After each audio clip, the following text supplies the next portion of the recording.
Hey guys, Ty here. In today's video, we're going to be talking about the top winning niches that you could be selling in Q4. Now, Q4 is the last 3 months of the year, so you got October, November, and December. And this is huge opportunity for dropshippers and e-commerce entrepreneurs. And we're going to go over what products, what niches that you should be selling in these 3 months to increase your chances of success. Let's get straight into it. So why is Q4 so special? And that's easy. It's a big spike in e-commerce, a big spike in sales. You've got Halloween, you've got Black Friday, you've got Cyber Monday, you've got Thanksgiving, you've got Christmas, you've got New Year's Eve, you've got the run up to January sales. You have all of this bunched up into 3 months. Now, I've had a separate video made on this just last week, which explains why Q4 is the best 3 months to make money online and what you could be doing, so do check that out. But let's go straight into this. Now, what niches that you could be selling? So the first one that we're going to start off with is, drumroll please, the first one is gifts. Now, a gift store niche, that sounds a little bit broad because anything can class as a gift, and that's why you set this store up as a general store. So with a general store, there's basically no theme, you basically sell anything. But the difference with a gift niche store is that the theme is a gift store, it's a Christmas store, it's a sales store. Now, with this, it basically means that you're not restricted to selling a certain niche, you're not restricted to just kids' toys. If you stumble across a product, which is maybe like a dog Christmas bandana, you can stick it on your store because it can be gifted. If you come across women's jewelry that you think could be a winner, stick it on your store because it can be gifted. And then you can separate within your store, you can separate categories: gifts for her, gifts for him, gifts for pets, and you can go about it that way. Now, a common question I get with this kind of approach, is general store, especially selling anything you want, is if you're going to go down the Facebook ads route, what happens to the pixel? Does it affect the pixel? The answer is no, because how the pixel works is kind of like, you have to imagine a tree, and every time that you market to, let's say you market to people with children, that takes a different branch. That gains all the data for that branch of people, for that branch of audience. And then if you're going to start targeting people interested in cars, that gains data on a different branch. So when it comes to your lookalike audiences, where you start really making money, you're only targeting the audiences gained on that branch. You're not targeting everyone that you've collected data on. It's just the people whose data you've collected on that branch.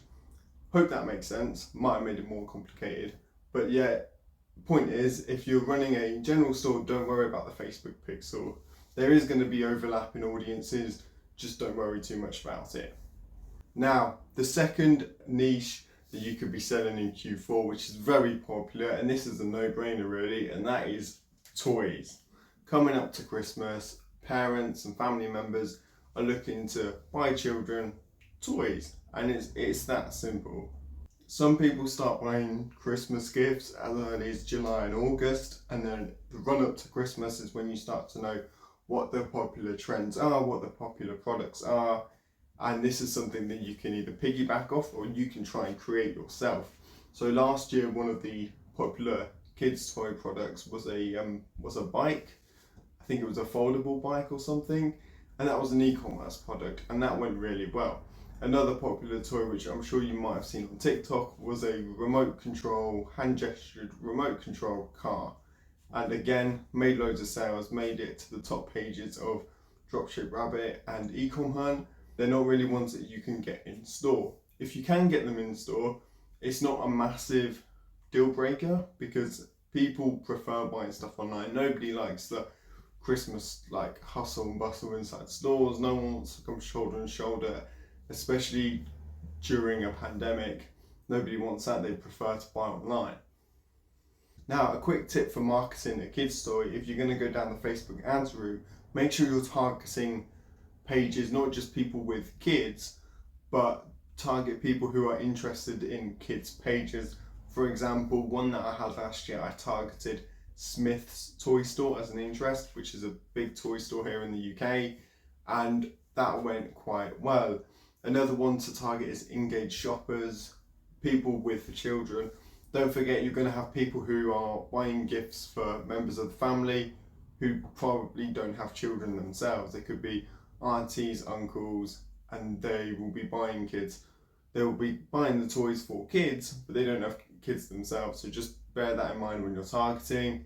And yeah, engaged shoppers is a good one, just a general one, just to test that audience. If you're going to go down the TikTok ads route, so doing ads on TikTok, just make sure it's a product which the highlight of it can be shown within a few seconds. For example, like I just mentioned, that foldable bike, that was quite big on TikTok last year because the highlight of it and just the ease of it could be shown within a few seconds. I think it was like a 3-in-1. It could become a trike and a bike, or I think it could become a scooter as well. But anyway, my point was the highlight of it being folded and being brought back into three different forms, that could be shown in a quick 10-15 second video, and it was quite popular. So just bear that in mind when you're picking your product and picking the route where you're going to advertise it. The third one I'm going to be talking about is the pet niche. The pet niche is evergreen. Everyone's buying pet products. I say everyone, people with pets are buying pet products throughout the year. It just increases during Q4, and that again is because everyone's in the mindset of buying. You've got Christmas, Black Friday, everyone's looking for a good sale, a good deal, and some people have actually been saving up for this period of the year where they can just go all out buying. Going down the pet store route is never not going to be a good option. People consider pets as members of the family, and why wouldn't they? So when it comes to Q4, when it comes to buying gifts and getting in that mindset of buying, they're thinking of buying for children, members of the family. The dog or the cat or whatever pet it is a member of that family. So those people are going to be buying pet products. So things like pet beds, things like harnesses, leads, things like that are going to be good, popular products to be selling in this Q4.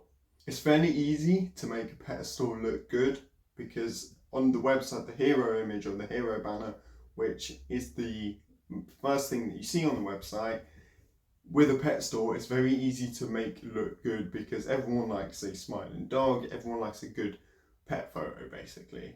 So it is quite easy to set up, and I'll pull up a few examples here. You've got summer paws, which the hero image is attention grabbing.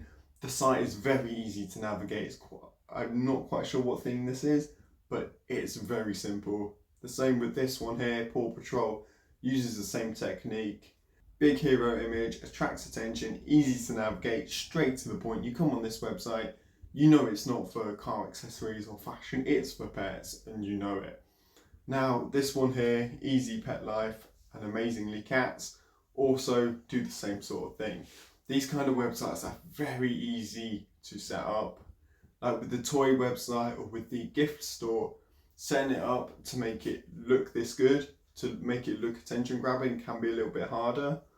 Now, with the toy store or with the gift store, setting it up to make it look this good can be difficult because making a toy or a gift attention grabbing can require some creative mindset, whereas with a pet store, you can go on something like Pexels or something like Burst or Shutterstock and just grab a nice picture of a pet, nice funny dog photo, stick it on the hero image, and there you go. Boom goes the dynamite, you're all sorted. Now, whichever of these three niches that you decide to go down, if any, just do your research on the product, do your research on the Facebook ads, look at TikTok ads, look at alternative routes, because if you start going down Facebook ads and it doesn't work, that doesn't necessarily mean it's a bad product and it's not going to work. It just means you might have to pivot. With TikTok recently announcing that they're teaming up with Canva and Vimeo, ad creation is a lot easier now. So don't just focus on Facebook ads, make sure you've got an alternative as well. Same with TikTok ads. If you've got a product that maybe doesn't work on TikTok, that you can't showcase very well in a short video and it needs to be showcased in a carousel, for example, pet harness, if you've got different patterns on a pet harness or pet collars, then doing a carousel ad on Facebook might work better. So when you do your research, just bear in mind what route is going to be better for me to go down. Is Facebook ads going to be better to showcase this product, or is a short video going to be better to showcase this product? So yeah, do bear that in mind. There you have it, 3 winning niches for Q4. If you've got any questions whatsoever, whether it's about dropshipping, e-commerce, product research, do hit them down below and I will answer every single one of them. Now, thank you very much for watching. Do consider subscribing to the channel. Just hit the like button, turn it blue, it really helps me out. I post every week without fail. And lastly, thank you again for watching, and I will see you in the next one.